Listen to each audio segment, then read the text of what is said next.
So hello दोस्तों। आज हम एक क्वेश्चन करने वाले हैं आईसी इंजन से। तो ये क्वेश्चन क्या बोल रहा है?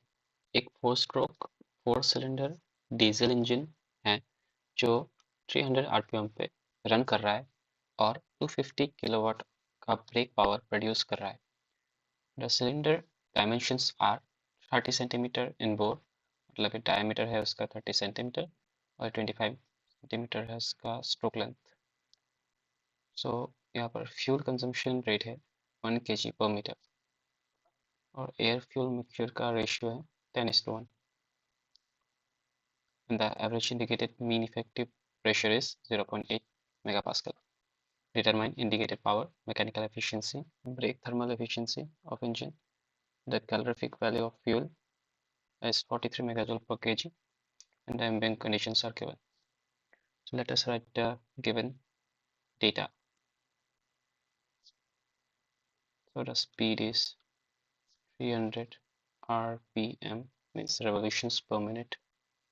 Brake power is 250 kilowatt and the diameter is 30 centimeter, means 0.3 meter. Stroke length 25 centimeter, means 0.25 meters. Fuel consumption rate m dot f 1 kg per minute, and the air and fuel ratio is 10, which can be also written as 10:1, means 10 parts of air and 1 part of fuel. Okay, 1 part of fuel.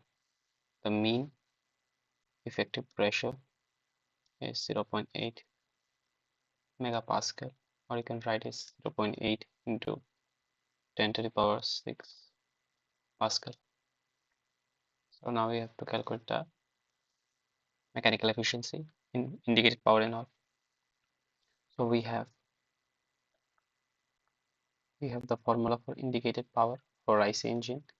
It is PM LANK by 60,000 kilowatt, where PM mean effective pressure, L stroke length,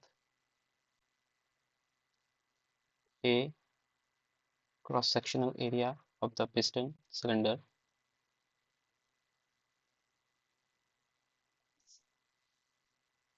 N आपका speed है और आपका K है number of cylinder. So indicated power will be pressure है 0.8 into 10 to the power 6, stroke length है 0.25,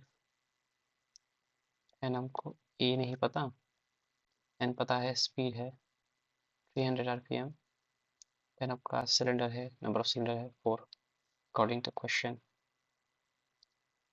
अभी हमको चाहिए ए, तो ए हम कैलकुलेट कर लेते हैं यहाँ पर. ये क्या होगा?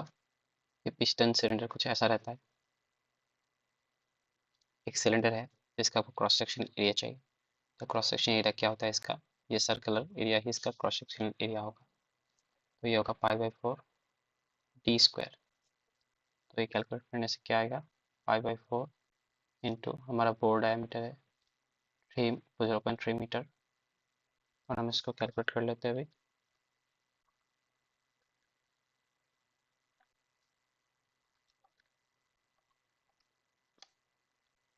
So it is coming around as 0.07065 metre square. अब हम इस वैल्यू को इस पे पुट करेंगे. So indicated power is equal to 0.8 into 10 to the power 6 into 0.25 into 0.07065 into 300 into 4 divided by 60 1000। सो यहाँ से आपका इंडिकेटेड पावर निकल जाता है। कैलकुलेटर यूज करके आप फाइंड आउट कर सकते हैं। इंडिकेटेड पावर निकलता है आपका 282.74 किलोवाट। तो ये बहुत एसेंशियल है वैल्यू, इसी से हम मैकेनिकल एफिशिएंसी भी फाइंड आउट करेंगे। ऐसा हमारा ब्रेक पावर गिवन है। So mechanical efficiency is equal to, हमको क्या पता है मैकेनिकल एफिशिएंसी, ब्रेक पावर जो कि आउटपुट है डिवाइडेड बाय इनपुट पावर जो कि इनपुट है। तो ये मैकेनिकल एफिशिएंसी को डिनोट करता है। तो हमने फाइंड आउट कर लिया यहाँ पर।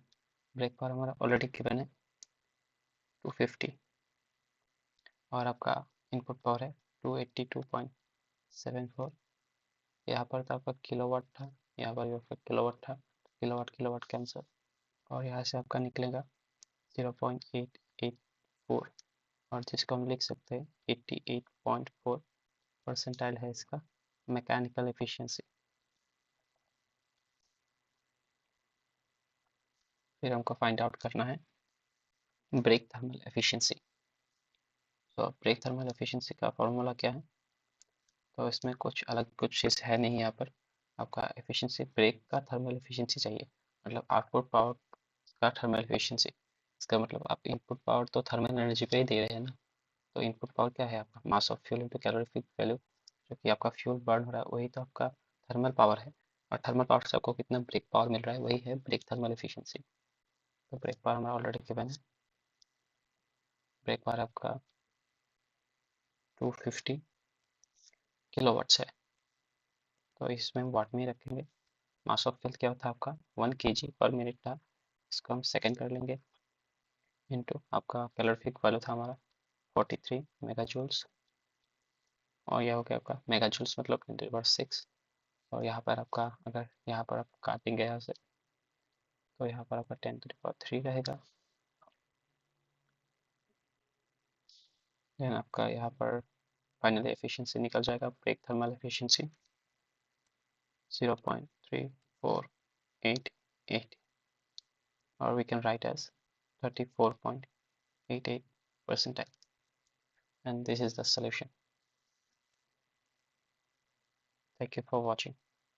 Please do subscribe with